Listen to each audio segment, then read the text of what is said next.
ప్రేమధార Bible అధ్యయన పాఠశాల శ్రోతలకు స్వాగతం. ప్రవచన గ్రంథం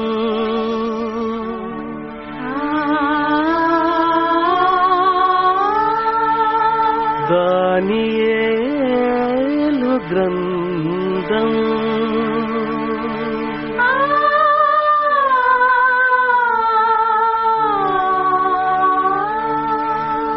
ప్రభువగు యెహోవా ఆదేశించి ప్రవక్తచే ప్రబోధించిన ప్రవచనాల గ్రంథం దానియేలు గ్రంథం. ప్రియ శ్రోతలు, బాగున్నారా? ఇంట్లో ప్రతి ఒక్కరూ ఆధ్యాత్మికంగా, మానసికంగా, శారీరకంగా, భౌతికంగా బాగున్నారా? ఈ రోజున క్రైస్తవ మహిళలను ప్రత్యేకంగా అభినందిస్తున్నాము. లూకాసు వార్త 10వ అధ్యాయం 42వ వచనం, మరియ ఉత్తమమైన దానిని ఏర్పరచుకున్నది, అది ఆమె వద్ద నుండి తీసివేయబడదు అన్నాడు యేసు ప్రభు. యేసు పుట్టుకకు ఒక మహిళ సాక్షి, యేసు శిలువ చెంత మహిళలు సాక్షులు. యేసు పునరుత్థానానికి మహిళ సాక్షి. మహిళకు యేసులాంటి రక్షకుడు మరెవరున్నారు? ఆయన ఒక బోధకుడుగా, మహాప్రవక్తగా మహిళను కించపరచలేదు, ఆమెను తగ్గించి మాట్లాడలేదు. బీద విధవరాలిని కూడా ఎంతో ప్రశంసించాడు. స్త్రీత్వాన్ని హీనపరచలేదు. స్త్రీ అని, పురుషుడని ఆయన వివక్షత చూపలేదు. స్త్రీని పురుషునిలాగే ఉన్న వ్యక్తిని ఉన్నట్లే అంగీకరించాడు, స్వీకరించాడు, ప్రోత్సహించాడు, ఆశీర్వదించాడు. మహిళ క్రీస్తునందు ఎంతైనా రాణించగలదు. మహిళలారా, మన రక్షకుడు ఎంత గొప్ప ప్రభువు! ఆయనను మహిమపరుద్దాము. రండి, మన పాఠానికి వేళయింది, ప్రార్థించుకుందాము. ప్రియ తండ్రి, నీకు మా హృదయపూర్వకమైన కృతజ్ఞతలు. యుగయుగాలకు నీకే మహిమ. మా శ్రోతలు మీ కృపాసనమును సమీపిస్తున్నారు. సత్యమునకు విధేయులై తమ మనస్సులను పవిత్రపరుచుకొని నిన్ను సమీపిస్తున్నారు. నీ అక్షయ బీజము ద్వారా తిరిగి జన్మించిన నీ బిడ్డలను కనికరించుదేవా. విశ్వాసానికి ఫలమైన ఆత్మరక్షణను బట్టి మీ బిడ్డలకు చెప్పశక్యము కాని మహిమాయుక్తమైన ఆనందమున్నది. నీ మెప్పు, నీవిచ్చే ఘనత, ఇవ్వబోయే మహిమ ఎంతో ప్రోత్సాహకరమైనవి. నీ బిడ్డలమైన మాకు నీవిచ్చిన స్వాస్థ్యం అక్షయమైనది, నిర్మలమైనది, వాడబారనిది. ప్రభు, నీ రక్త ప్రోక్షణ కొరకై నీకు స్తోత్రం. మా శ్రోతలను ప్రత్యేకంగా ఆశీర్వదించండి. వారి పిల్లలను, బంధుమిత్రాదులను దీవించండి. సాక్ష్యార్థమై వారిని బలపరచండి. రోగులను, బలహీనులను ముట్టి బాగు చేయండి. మా సర్వశరీరమునకు నీ వాక్యమే ఆరోగ్యమిచ్చే ఔషధం. దేవా, మా దేశమును, దేశ పౌరులను ఆశీర్వదించండి. వారి ప్రతి సమస్యకు పరిష్కారాన్ని బయలుపరచండి. దేశ పరిపాలకులను, అధికారులను, న్యాయాధిపతులను, కర్షకులను, కార్మికులను దీవించండి. విద్యాలయాలను, వైద్యశాలలను ఆశీర్వదించండి. సాంఘిక సేవకులను, సేవకురాండ్రను బలపరచండి. సంఘమందు వాక్య ఉజ్జీవము, పరిశుద్ధాత్మ ఉజ్జీవము కలిగించండి. సువార్త సేవ ముమ్మురముగా జరుగునట్లు, కాపరులు, సువార్తికులు అంకిత భావముతో సేవ చేయునట్లు వారిపై మీ నూతన అభిషేకముంచమని ప్రార్థిస్తున్నాము. దూర ప్రాంతాలలో పర్యటిస్తున్న నీ సేవకులకు కాపుదల దయచేయి దేవా. నేటి వాక్యాశీర్వాదములు మాపై సమృద్ధిగా కృమ్మరించుమని మా ప్రభువు, ప్రియరక్షకుడు అయిన యేసుక్రీస్తు వారి శక్తిభరిత నామమున ప్రార్థిస్తున్నాము తండ్రి. ఆమేన్. ప్రియ శ్రోతలు, ఈ రోజున మన వాక్యపాఠం దానియేలు గ్రంథం 6వ అధ్యాయం 21 నుండి 28వ వచనం వరకు. సింహాల గుహలో నుండి దానియేలు బయట నిలిచి ఉన్న దర్యావేషుతో మాట్లాడుతున్నాడు. రాజు చిరకాలము జీవించునుగాక. నేను నా దేవుని దృష్టికి నిర్దోషిగా కనపడ్డాను గనుక ఆయన తన దూతను పంపించి సింహములు నాకు ఏ హాని చేయకుండా వాటి నోళ్లు మూయించాడు. రాజా, నీ దృష్టికి నేను నేరము చేసిన వాడను కానుగదా? రాజు ఇందును గూర్చి అతి సంతోషభరితుడై, దానియేలును గుహలో నుండి పైకి తీయండి అని ఆజ్ఞ ఇచ్చాడు.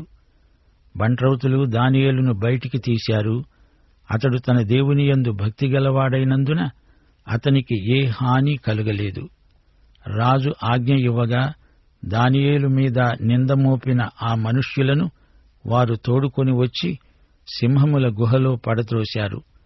వారిని, వారి కుమారులను, వారి భార్యలను పడద్రోశారు. వారు ఆ గుహ అడుగుకు రాకముందే సింహముల పాలయ్యారు. సింహాలు వారి ఎముకలను సైతం పగలకొరికి పొడి చేశాయి.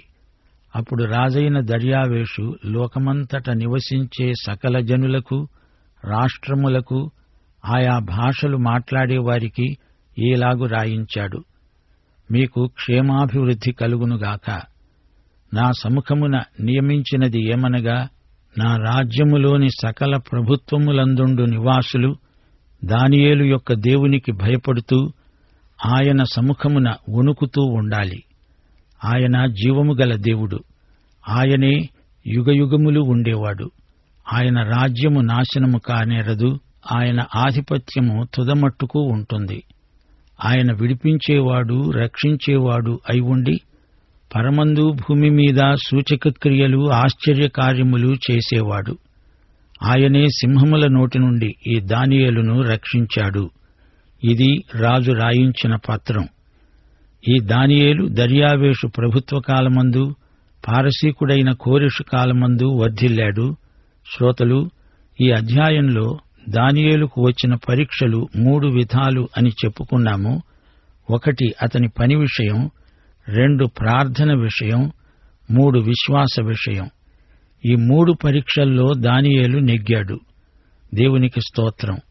రాజాజ్ఞ అయినా మరేదైనా దానియేలు ప్రార్థనను ఆపలేదు.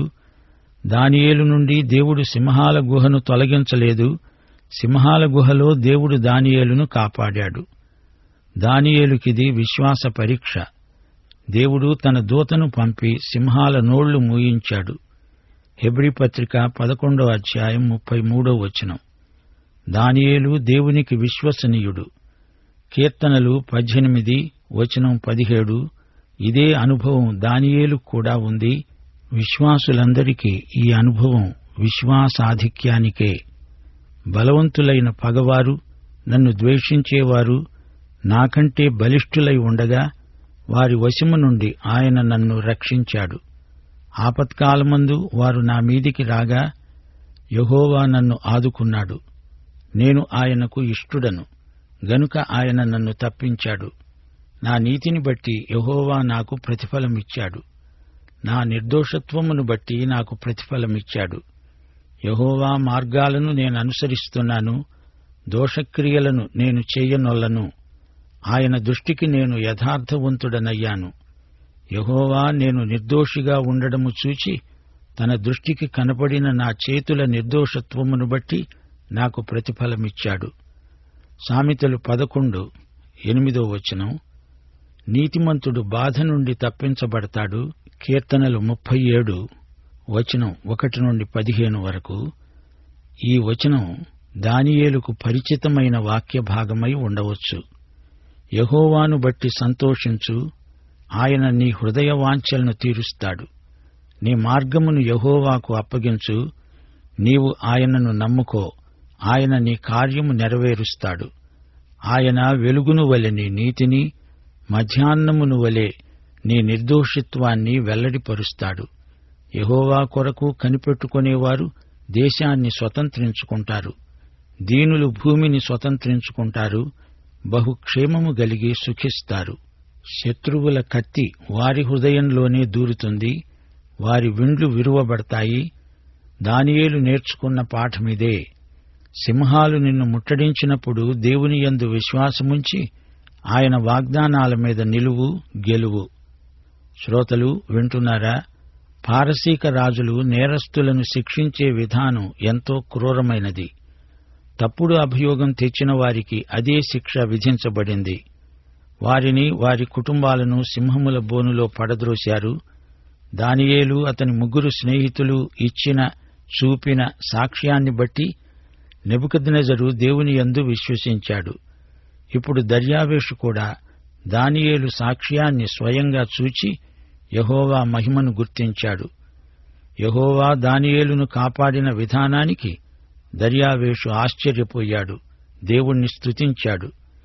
దానియేలు పరాయి దేశంలో చెరలో ఉన్నవాడు, అయినా అతని దైవభక్తి చండప్రచండులైన అన్యరాజుల ఎదుట గొప్ప సాక్ష్యమై వారిని ఎంతో ప్రభావితం చేసింది.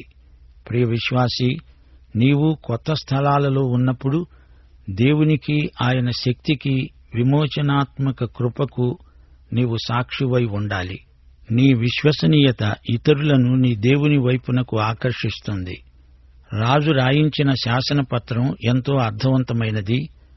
దానియేలును బట్టి మహాబలవంతులైన ఈ పరిపాలకులు ఇశ్రాయేలు ప్రజల దేవుని మహిమను గురించి తమ విశ్వాస ప్రమాణాన్ని రాసి అంతటా దాన్ని ప్రచురించారు, వెల్లడి చేశారు. దేవుని కోసం ధైర్యంగా నిలవబడితే ఒక్క వ్యక్తి ఎంత గొప్ప కార్యం చేయగలడో దానియేలు జీవితం మనకు చెప్పకే చెబుతున్నది. ఈ ఆజ్ఞ ఇవ్వటంలో దర్యావేషు ఉద్దేశం మంచిదే. తన సామ్రాజ్యమంతటినీ దానియేలు ఆరాధించే దేవుని వైపునకు మళ్లించడమే అతని ప్రయత్నమో ఉద్దేశ్యమో. అయితే రాజాజ్ఞ మాత్రమే సరిపోదు. దేవుని ఆత్మ వల్ల ఒప్పించబడితేనే కాని దేవుని తట్టు ఎవరూ తిరగరు. దర్యావేషు రాయించిన పత్రం అతని విశ్వాస ప్రమాణం. నెబుకద్నెజరుకులాగే దర్యావేషుకు ఇప్పుడు మనశ్శాంతి కలిగింది. గత రాత్రి దర్యావేషుకు నిద్ర పట్టలేదు. అయితే ఈ రాత్రి మానసికంగా శాంతి పొందినవాడై దర్యావేషు హాయిగా నిద్రపోయాడు.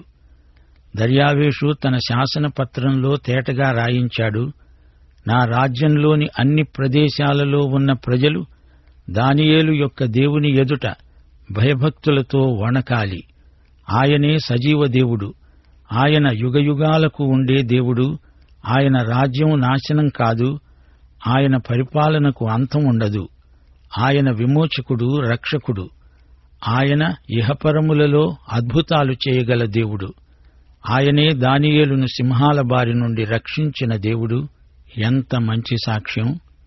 సింహాల గుహలోని దానియేలు సాక్ష్యమే దర్యావేషును యెహోవా దేవుని వైపునకు మరల్చింది. దేవునికి స్తోత్రం. ఇప్పుడు దానియేలుకు అత్యున్నత పదవి లభించింది. కోరెషు ఏలుబడిలో కూడా నిరాటంకంగా దానియేలు గొప్ప సేవ చేసి ఇహలోక యాత్ర చాలించాడు. యూదులు పాలస్తీనాకు తిరిగి వెళ్లవచ్చు అని ఆజ్ఞ జారీ చేసినవాడు కోరెషు చక్రవర్తి. 2 దినవృత్తాంతములు 36వ అధ్యాయం 22-23 వచనాలు. యెహోవా పారసీకపు రాజైన కోరెషును ప్రేరేపించాడు. అతడు తన రాజ్యమందంతటా చాటించి రాతమూలకంగా ఇలా ప్రకటించాడు, ఆకాశమందలి దేవుడైన యెహోవా లోకమందున్న సకల జనులను నా వశము చేసి యూదాదేశమందున్న యెరూషలేములో తనకు మందిరమును కట్టించుమని నాకు ఆజ్ఞ ఇచ్చాడు. కావున మీలో ఎవరు ఆయన జనులై ఉన్నారో వారు బయలుదేరవచ్చు. వారి దేవుడైన యెహోవా వారికి తోడుగా ఉండునుగాక. అది సరే ప్రియ శ్రోతలు, దానియేలు గ్రంథం 6వ అధ్యాయంలోని ప్రవచనానికి ప్రకటన గ్రంథం 13వ అధ్యాయంలో నెరవేర్పు కనపడుతోంది. ఇక్కడ 2 క్రూర మృగాలున్నాయి చూడండి. ఒకటి సముద్రములో నుండి వచ్చింది, రెండోది భూమిలో నుండి వచ్చిన క్రూరమృగం. సముద్రములోని క్రూరమృగం రాజకీయ శక్తి, రెండోది భూమిలో నుండి వచ్చింది, ఇది మత సంబంధమైన శక్తి. ఈ రెండో శక్తి పునరుద్ధరించబడిన రోమక ప్రభుత్వం. ఈ క్రూర మృగం మానవాతీత శక్తి గల వ్యక్తి. ఈ మతాధికారి శక్తిని గురించి ప్రకటన 13వ అధ్యాయం 14-17 వచనం వరకు. అది ఆకాశము నుండి భూమికి మనుష్యుల ఎదుట అగ్ని దిగివచ్చునట్లుగా గొప్ప సూచనలు చేస్తున్నది. కత్తి దెబ్బతిని బ్రతికిన ఈ క్రూరమృగానికి ప్రతిమను చేయాలని అది భూనివాసులతో చెబుతూ ఆ మృగము ఎదట చేయడానికి తనకియ్యబడిన సూచనల వలన అది భూనివాసులను మోసం చేస్తున్నది. ఆ మృగము యొక్క ప్రతిమ మాట్లాడునట్లు, దానికి నమస్కారము చేయని వారిని హతము చేయునట్లు, ఆ ప్రతిమకు ప్రాణమివ్వడానికి దానికి అధికారమివ్వబడింది. కొద్దివారు గొప్పవారు, ధనికులు దరిద్రులు, స్వతంత్రులు, దాసులు అందరూ తమ కుడి చేతి మీదనైనా తమ నొసటి మీదనైనా ముద్ర వేయించుకునేటట్లు ఆ ముద్ర అనగా ఆ మృగము పేరైనా దాని పేరిటి సంఖ్యనైనా గలవారు తప్ప క్రయ విక్రయాలు చేయడానికి మరి ఎవరికి అధికారము లేకుండునట్లు అది వారిని బలవంతము చేస్తున్నది. చివరి రోజుల్లో అంత్యక్రీస్తుకు అద్భుతాలు చేసే శక్తి ఉంది. అందరూ ఆ ప్రతిమకు నమస్కారం చేయాలి. క్రూర మృగం ప్రతిమ అది, అందరూ దానికి మొక్కాలి. నెబుకద్నెజరు అదే పని చేశాడు. ప్రతిమను చేయించి అందరూ దానికి నమస్కారం చెయ్యాలి అని శాసించాడు. అలా చెయ్యని 3 హీబ్రూ యువకులు అగ్నిగుండంలో వేయబడినప్పుడు దేవుడు వారిని కాపాడాడు. శ్రమల కాలంలోని ఇశ్రాయేలుకు అది ప్రవచన సూచన. యాకోబు శ్రమల అగ్నిగుండం దేవుడప్పుడు శేషిత ప్రజను కాపాడుతాడు. సింహాల గుహలోని దానియేలు కూడా ఇదే సూచన. దర్యావేషు ఆజ్ఞ అందరూ తననే ఆరాధించాలి, లేకపోతే సింహాల బోనులో ఆ వ్యక్తి పడవేయబడతాడు. ప్రకటన గ్రంథం 13వ అధ్యాయంలో దర్యావేషు అనే ప్రవచన సూచనకు నెరవేర్పు ఉంది. గమనించండి, అంత్యక్రీస్తే ఆ నెరవేర్పు. ఆ మృగప్రతిమకు నమస్కారం చెయ్యని వారు హతం చేయబడతారు. మృగము యొక్క గుర్తుగలవారు అతణ్ణి అనుసరిస్తారు. ఈ గుర్తు లేని వారిని హతమారుస్తాడు. దేవుని సంఘం ఎత్తబడినప్పుడు ఈ క్రూర నియంత లేస్తాడు. ఈ సంగతులు రాబోయే అధ్యాయాలలో దానియేలు గ్రంథంలో మనం చూస్తాము. సింహాల గుహలో దానియేలును సర్వశక్తిమంతుడైన దేవుడు కాపాడాడు. అలాగే ఇశ్రాయేలు శేషాన్ని దేవుడు కాపాడుతాడు. ప్రకటన గ్రంథం 13వ అధ్యాయంలో విశ్వసనీయులైన శేషిత ప్రజ ఇశ్రాయేలు 12 గోత్రాల నుండి మొత్తం 144,000 మంది శ్రమల కాలంలో సురక్షితంగా ఉన్నారు. వారు సైతాను ప్రతినిధి క్రూర మృగం ప్రతిమకు నమస్కరించని వారు. ప్రకటన గ్రంథం 7వ అధ్యాయం 1 నుండి 4వ వచనం వరకు ఈ సంగతే ప్రస్తావించబడింది. సజీవుడైన దేవుని ముద్రగల దూత వచ్చాడు, అన్నాడు, మేము మా దేవుని దాసులను వారి నొసళ్లయందు ముద్రించే వరకు మీరు ఏ హాని ఎవరికీ చేయకూడదు. ఇశ్రాయేలు గోత్రములలో ముద్రించబడిన వారు 144,000 మంది. 14వ అధ్యాయంలో తిరిగి ఇదే ప్రవచన సత్యం పునరుద్ఘాటించబడింది. అదిగో గొర్రెపిల్ల సీయోను పర్వతం మీద ఉన్నది. ఆయన నామము, ఆయన తండ్రి నామము నొసళ్ల మీద లిఖింపబడిన 144,000 మంది ఆయనతో కూడా ఉన్నారు. వారు కొత్త కీర్తన పాడుతున్నారు. భూలోకము నుండి కొనబడిన 144,000 మంది తప్ప మరెవరూ ఆ కీర్తన నేర్చుకోజాలరు. వీరు పవిత్రులు, గొర్రెపిల్లనే వెంబడిస్తారు. వీరు దేవుని కొరకు, గొర్రెపిల్ల కొరకు ప్రథమ ఫలమై ఉండడానికి మనుష్యులలో నుండి కొనబడిన వారు. వీరి నోట ఏ అబద్ధము కనపడలేదు. వీరు అనింద్యులు. దానియేలు 6వ అధ్యాయంలోని ప్రవచన చరిత్రకు పూర్తి నెరవేర్పు ప్రకటన 14వ అధ్యాయంలో ఉంది. మహాశ్రమల కాలంలో మృగప్రతిమకు నమస్కరించని వారు 144,000 మంది పవిత్రులు. సింహాల గుహలో దానియేలు అనింద్యుడు. దానియేలు ప్రకటన గ్రంథంలోని 144,000 మంది అనింద్యులకు ప్రవచన సాదృశ్యం. అయితే దానియేలు 9వ అధ్యాయంలో ప్రార్థిస్తూ తన జాతి పక్షాన తాను కూడా పాపినే అని దేవుని కృపచేత పరిశుద్ధుణ్ణి కాగలిగానని ఒప్పుకుంటున్నాడు. దానియేలు 6వ అధ్యాయంలో మరో పరమసత్యాన్ని మనం గుర్తించాలి. దానియేలుపై అభియోగం తెచ్చి అతణ్ణి హింసించిన శత్రువులు శిక్షకు గురి అయ్యారు. వారిని సకుటుంబ సమేతంగా సింహాల గుహలో పడద్రోశారు. సింహాలు వారిని ఆ పళాన నమిలి మింగేశాయి. వారి ఎముకలను కూడా సింహాలు మిగల్చలేదు.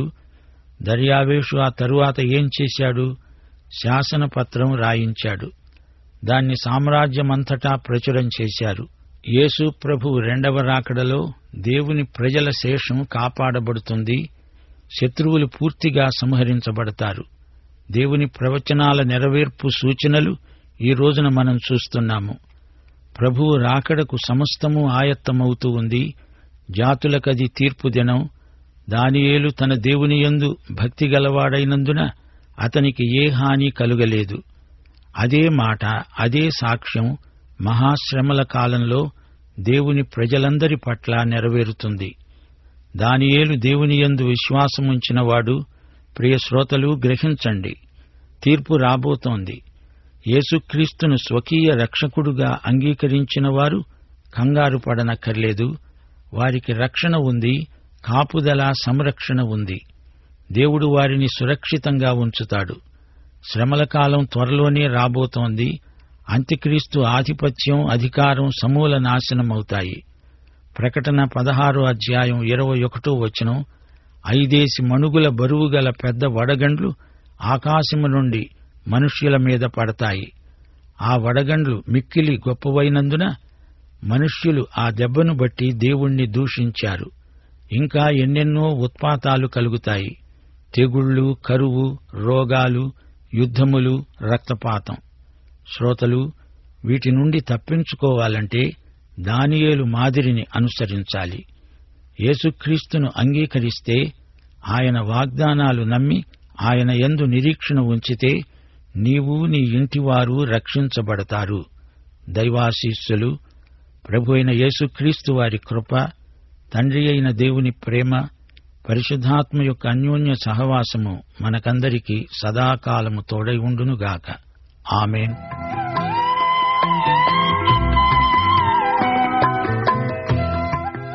నెల్లూరు జిల్లా నుండి ఎజ్రా గారు ఏమంటున్నారంటే, మీ రేడియో కార్యక్రమాలు మా ఆత్మలకు ఎంతో తృప్తినిస్తున్నాయి. అందును బట్టి దేవునికి కృతజ్ఞతలు చెల్లిస్తున్నాం. దయవుంచి మా సంఘంలో అనారోగ్యంగా ఉన్న వారి గురించి కూడా, మా సంఘ పరిచర్యలు, అవసరాల గురించి కూడా ప్రార్థించండి అంటున్నారు. ఎజ్రా గారు, మీరు రాసినట్లే ఆశగల ప్రాణాల్ని తృప్తిపరిచేది దేవుని వాక్యం. ఆ వాక్యం ఎటువంటి వారితోనైనా మాట్లాడుతుంది. ఇలాగే క్రమం తప్పకుండా దేవుని వాక్యం వింటూ, విన్న వాక్య ప్రకారం నడుచుకుంటుండండి. ఇంకా ఎన్నో అద్భుత కార్యాలను మీరు చూస్తారు. మీరు కోరినట్లే మీ పరిచర్యలు, మీ అవసరాల గురించి తప్పక ప్రార్థిస్తాం.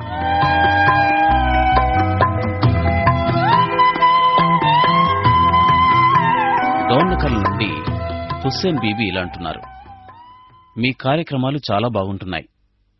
మీ కార్యక్రమాల ద్వారా దేవుడు ఒక్కడే అని, ఆయనే ఆది నుండి ఉన్నవాడని, ఆయన్ని పోలినవాడెవడనూ లేడని, మంత్రాలు తంత్రాలు వట్టివని తెలుసుకున్నాను. నేను విధవరాలను. ఒక కొడుకు, ఒక కూతురు, కుటుంబం గడవటం కూడా చాలా కష్టంగా ఉంది. దయవుంచి నా గురించి ప్రార్థించండి అని రాస్తున్నారు. హుస్సేన్ బీబీ గారు, మీరు నిజమైన దేవుని తెలుసుకోగలిగారు. అవును, ఆయనే ప్రభువైన యేసుక్రీస్తు. అందరి పాప పరిహారార్థం కలువరి శిలువలో తన ప్రశస్త రక్తాన్ని చిందించారు. తద్వారా సర్వ మానవాళికి గొప్ప రక్షణ ఉచితంగా లభించింది. ఎవరైతే ఇట్టి రక్షకుని యందు నమ్మిక ఉంచుతారో ఆయన వారి పాపాన్ని కడిగివేసి ఇంత గొప్ప రక్షణ ఒక వరంలా అనుగ్రహిస్తాడు. అంత మాత్రమే కాదు, ఆయనే మన పోషకుడు, మంచి కాపరిని నమ్మిక ఉంచాలి గాని ఫిలిప్పీ 4:19 వాగ్దానం ప్రకారం మన ప్రతి అవసరత తీరుస్తాడు. కీర్తన 9:10, 115, 13-14 వాక్యాల ప్రకారం ఆయన్ని ఆశ్రయించిన వారిని ఎన్నడూ విడిచిపెట్టడు. ఆయనెందు భయభక్తులు గల వారిని, వారి పిల్లలను పోషిస్తాడు, వృద్ధి పొందిస్తాడు. కాబట్టి భయపడకండి, మీ గురించి తప్పక ప్రార్థిస్తాం.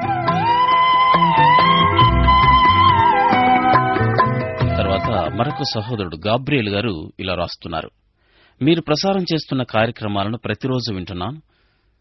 మీరందించే వాక్యాహారం కొరకు ప్రతిదినం వేచి ఉంటాం.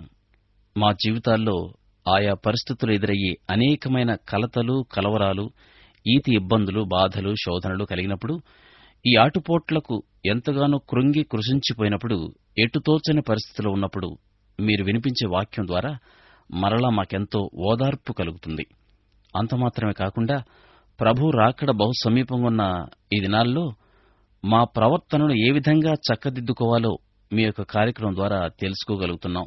దయవుంచి మా గురించి, మా కుటుంబం గురించి ప్రార్థించండి అంటున్నారు. గాబ్రియల్ గారు, మీరు నిజంగా ధన్యులు. ఈ లోకంలో అనుదినం ఎదురయ్యే ఎన్నో అననుకూల పరిస్థితులకు తట్టుకోలేక తమ జీవితాలనే విరమించుకుంటున్న ఈ దినాల్లో మీరైతే ఇట్టి అమూల్యమైన దేవుని వాక్యం ద్వారా ఓదార్పు, నెమ్మది, ధైర్యం పొందగలుగుతున్నారు. అవును, దేవుని వాక్యం మనలను బ్రతికించేది, బాధలో నెమ్మది కలిగించేది. ఈ శుభవార్తను ఇట్టి బాధల్లో ఉన్నవారికి కూడా తెలియచేయండి. ఇట్టి ఆదరణ వాక్యాన్ని మీరు వింటూ ఇతరులకు కూడా వినిపించండి. మీ ద్వారా దేవుడు అట్టివారిని కూడా, వారు ఎట్టి శ్రమలో ఉన్నా వారిని తప్పక ఆదరిస్తాడు. మీ గురించి, మీ కుటుంబం గురించి తప్పక ప్రార్థిస్తాం. ధైర్యంగా ఉండండి.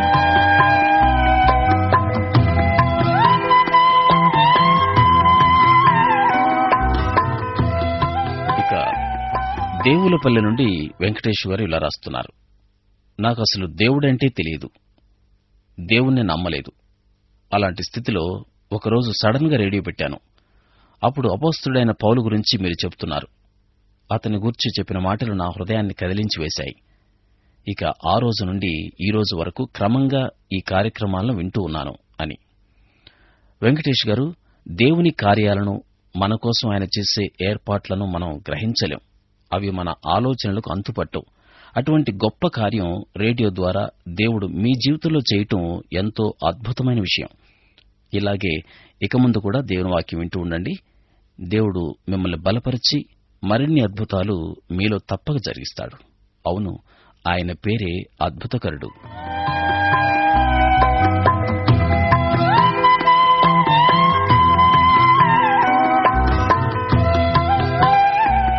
మరొక సోదరి శిరీష ఇలా రాస్తున్నారు. మీరు ప్రసారం చేసిన ప్రేమధార కార్యక్రమంలో దేవుని ప్రేమ ఎంత గొప్పదో తెలుసుకోగలిగాను. పాపులమైన మనల్ని తన బిడ్డలుగా ప్రేమించి మంచి మార్గంలో నడిపించిన గొప్ప దేవుడు. ఆయన ప్రేమను ఎవరూ కొనలేరు. నిజంగా అట్టి ప్రేమను ఉచితంగా పొందిన మనం ఎంత అదృష్టవంతులమో. ఎంతమందికో లేని ఇట్టి భాగ్యం దేవుడు మనకు ఇచ్చాడు. ఈ ప్రేమ ఇతరులు కూడా గ్రహించాలని వారి కోసం ప్రార్థిద్దాం అంటున్నారు. శిరీష గారు, నిజమే. ఒక వ్యక్తి దేవుని ప్రేమను పొందగలగడం కంటే, దేవుడు మానవాళిని ఎంతగా ప్రేమించాడో, ఆయన అందుకు ఎంత క్రయం చెల్లించాడో గ్రహించగలగడం కంటే మరో గొప్ప విశేషం ఏదీ లేదు. అట్టి ప్రేమను మీరు పొందగలిగారు. మీ ద్వారా ఇతరులకు కూడా అట్టి ప్రేమను చూపించాలనే ఆశ కలిగి ఉన్నారు. ఇది నిజంగా చాలా ప్రాముఖ్యమైన విషయం. ఇటువంటి మంచి తలంపు, గొప్ప ఉద్దేశం కలిగిన మిమ్మల్ని బట్టి ప్రభును స్తుతిస్తూ ఉన్నాం. ఇలాగే వర్తమానాలను ఇక ముందు కూడా క్రమంగా వింటూ ఉండండి.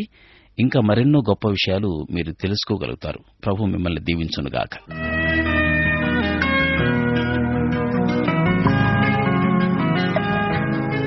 ప్రేమధార బైబిల్ అధ్యయన పాఠశాలలో ఇంతవరకు ఎన్నెన్నో వినూత్న సత్యాలు మీరు విన్నారు.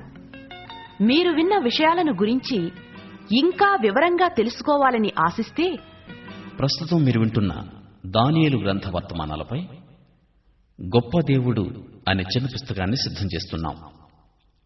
ఈ పుస్తకం మీ విశ్వాస జీవితంలో ఎదురయ్యే పరీక్షా పరిశోధనల్లో విజయం సాధించడానికి ఎంతో సహాయపడగలదు. గొప్ప దేవుడు అనే ఈ చిన్న పుస్తకం ఉచితంగా పొందగోరేవారు ఈ రోజే మాకు రాసి మీ పేరు నమోదు చేయించుకోవచ్చు. మా చిరునామా ప్రేమధార, విశ్వవాణి, తపాల సంచి 4, సికింద్రాబాద్ 5,17,000.